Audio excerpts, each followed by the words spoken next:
Hello all and welcome to another Cabin Entertainment video. It's Art here with the best video games of 2019 list. Same like the best games of 2018 list, our best books of 2019 list. I pretty much had to play it. Now most of these games do come out in 2019 because I pretty much stay topical with my games. But at the same time,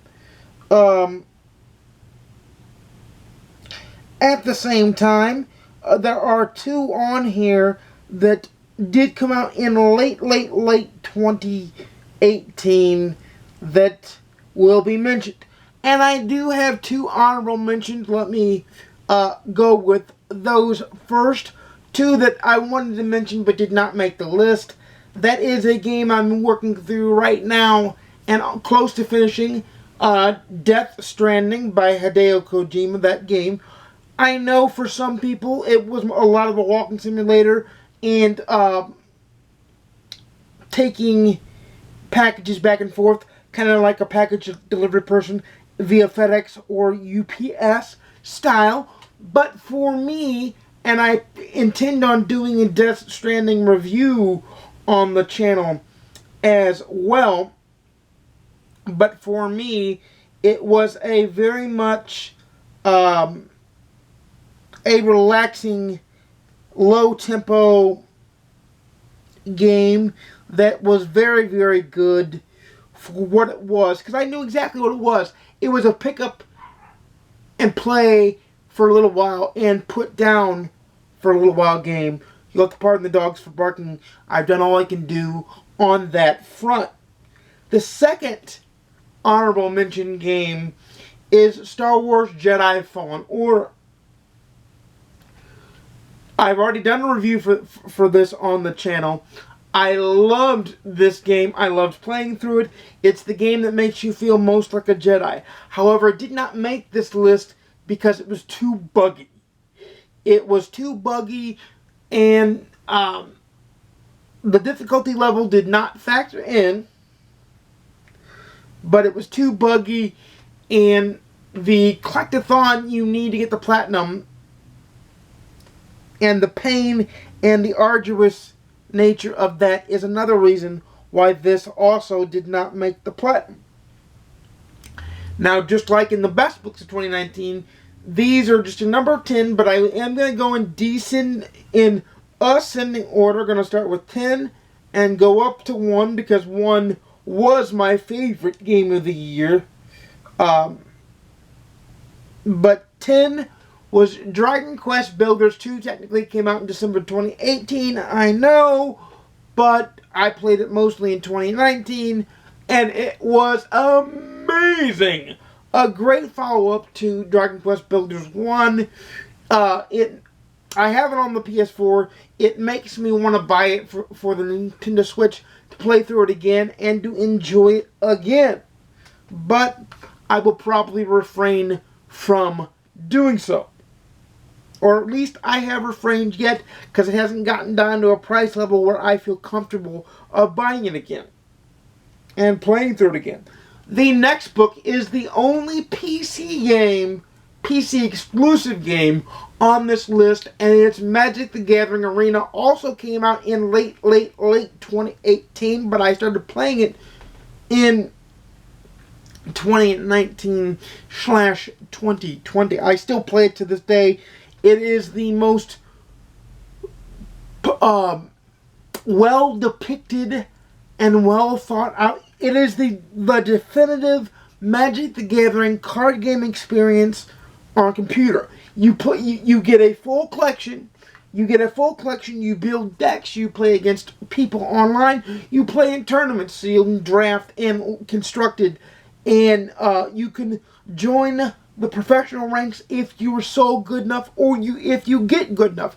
Magic is easy to pick up, but hard to master. And it's free to play. Now they do have a pay store that you can spend money on, but it is a free download and completely free to play it'll just take you longer to unlock things. I can tell you that I've taken mostly that route. I did buy their welcome package of $4.99 to kind of give myself a jump start. So technically I paid $4.99 for the game once you factor in the welcome package that they offer for all new players. The next game came out in early 2019, and it's a remaster and a remake with a new storyline of a PS3 game. That's why it's on this list. You won't see remasters on this list for the most part. Actually, pretty much at all. And that is Catherine Full Body. Boy, do I love this game. Boy, do I want the platinum on this game. Boy, I cannot wait to get back to this game. This puzzler is unique. It is a Dark Souls hard puzzler that is unique, fun, and amazing. The next game on the list is one of very few Switch games on the list, and that is Legend of Zelda Link's Awakening. Now, yes, technically it's a remaster, but the game came out so long ago before this channel was made. That's how this qualifies. And it is top-down Zelda, a nice quick hitter of Zelda that you can pop in and pop out. Take about 30-40 hours to complete. It's great fun. Enjoyed the hell out of it. It was quite enjoyable. Fun for the whole family in that sense. The next game on this list, one Game of the Year at the Game Awards hosted by Jeff Keighley, that's Sekiro Shadows Die Twice. Now, contrary to the game before it, this game is hard as balls. This game is very much, and it's from Software, so it's in the vein of Dark Souls, Bloodborne, and the like. But it is set in the Japanese Shogun Samurai era. It is hella fun, hella a blast to play. But it is unforgiving, unforgettable, and it will tear your spine out and make you rack your brain. You'll want to pull your hair out, and it'll break your back with no apologies whatsoever. But it is one of my favorite games. Yeah, I might be a glutton for punishment, but hey. The next game is The Outer Worlds by Obsidian Entertainment. Basically, Fallout 76, the Fallout game series done right, in a sci-fi setting. How in the hell, pardon my language, but how in the hell does Obsidian get the Fallout games right, where Bethesda cash cows it in with Fallout 76? How does that happen? How does Bethesda let that happen?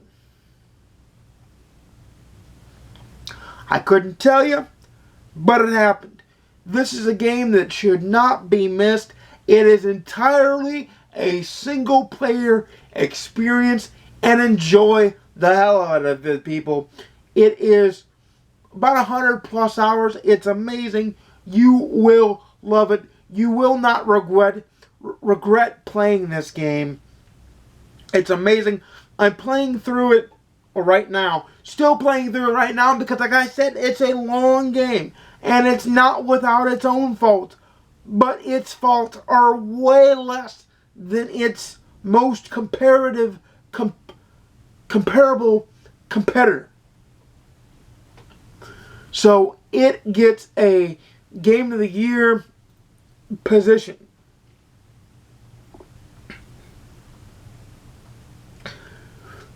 The next game on the list is a game I'm working through right now, as a matter of fact. And it's Kingdom Hearts 3. I'm working on getting the platinum for it right now. I love it. It is the perfect ending to Sora's story. And I can't wait to see more of the Kingdom Hearts series. It too is hard in its own way, and it's the proper blending of Final Fantasy and the Disney properties. I like that they added new worlds like Frozen and Monsters Inc. and Toy Story, just to name a few, were added. But you feel like you're in every world, and you feel like you're visiting friends when you visit this Disney property. These Disney properties. Cannot say enough good things. Although it is very difficult, and its platinum will be a very arduous platinum for me to get. It may take a few months, as a matter of fact, just to be fair and to be honest. But the next game on the list is our other Nintendo Switch, is another Nintendo Switch exclusive, and that is Pokemon Sword and Shield. I don't care what people say about this. I don't care if it has its detractors. For me, it feels like Pokemon. Yes, it's terrible that they took out some of the older generation Pokemon, because I would like to see a Pokemon game that has every single Pokemon in it. But it is beautiful. It is fun. I like collecting the badges. I like the fact that there's DLC, so there's going to be 2020 life cycle excitement going on there. And I just cannot wait. And this next game, game number 2, was very, very close of being my game of the year. Because 2 and 1, matter of fact, it is my Nintendo Switch game of the year. It is Fire Emblem Three Houses. 3 separate storylines. 80 hours each. You're talking about 240 hours potentially possible. DLC notwithstanding. And there is DLC. I love intelligent systems for this. They're amazing. I wish they would bring back their contemporary turn-based strategy game in Advance Wars. But if I can't get Advance Wars, I'll keep taking Fire Emblem. Please give me more Fire Emblem. I need more Fire Emblem. Please work on more Fire Emblem. I want more. Thank you. Thank you. Thank you. This game is great. I love that it gives an easy access challenge for those that are new to the series. So it gives you a way to ease new players in and broadens the scope of who may play it. And I adore that, and that needed to happen, and I appreciate that, and thank you. But I love that for veterans like myself that prefer the classic, if you lose a unit, they're gone mentality. So it adds a level of complexity, a level of stake to the game, where you have to balance building your party up. You can't just have one massive character, or if you have one massive character, you can't, if they die, you're up shit's creek. So I love Fire Emblem for that, and they need to be commended for that. But alas, and Fire Emblem is one of my favorite series of all time, and in any other year it would have been Game of the Year for me, full stop. It is Game of the Year on the Switch, but number 1 is Game of the Year. It appears on Switch, and I have it for Switch, but I'm close to platinum on the PS4, and that is Dragon Age 11 Echoes of an Elusive Age. My God, what a perfect Dragon Quest game. Twists and turns abound. You'll put 100 hours in and not bat an eye and want more. It's what has me going back to platinum the game.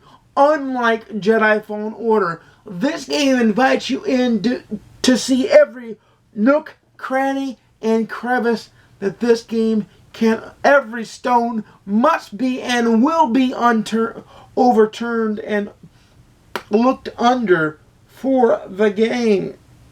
Man, I cannot wait. I cannot wait to platinum this game. Although, in a way, I'll be kind of sad to platinum because I won't have a reason to go back and play it because they're not making DLC for it. So it's like I'm enjoying my post-game time with the game. And I'm working towards the true ending. The platinum will happen.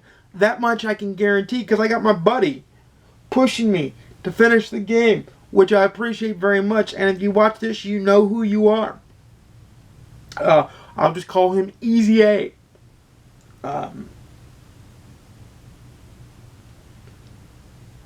But it is my game of the year for 2019 for a damn good reason. It was the game that I pretty much solely played by itself until I got the credits to roll. I have not gotten the complete ending yet or the platinum yet, which begs me to go back for it, which is happening slowly but surely. But like I said, I almost don't want to beat it, don't want to finish it because I don't want it to be done. But that is the end of this year's list. The best games of 2019 are now done. Now, you say, alright, your favorite game in the game you play the most is MLB The Show. Where's that? A couple years ago, if you watched this video on the channel from 2017 or 2018, you'll note the note that I said it could no longer appear on this list, and I'll mention it when I review MLB The Show 20.